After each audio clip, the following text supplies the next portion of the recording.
حضور اکرم صلی اللہ علیہ وآلہ وسلم کے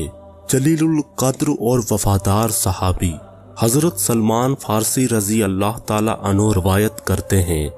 کہ ایک دن جناب رسول خدا صلی اللہ علیہ وآلہ وسلم نے مجھ سے ارشاد فرمایا کہ اے سلمان،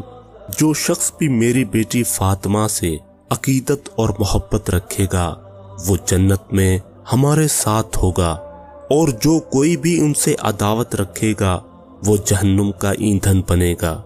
اے سلمان، یاد رکھنا کہ میری بیٹی فاطمہ سے کی ہوئی عقیدت اور محبت انسان کو 100 مقامات پر فائدہ پہنچائے گی،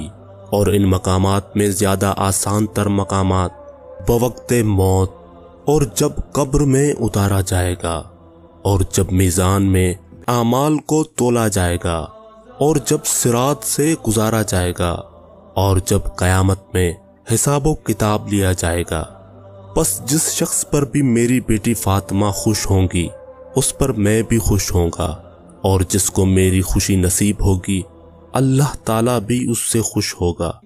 اور یاد رکھنا، جس شخص پر بھی میری بیٹی سیدہ فاطمہ ناراض ہوں گی اس پر میں بھی ناراض ہوں گا، اور جس پر میں ناراض ہوں گا اس پر اللہ تعالیٰ کی ذات بھی ناراض اور غضبناک ہوگی۔ اے سلمان، ویل اور افسوس ہے اس شخص پر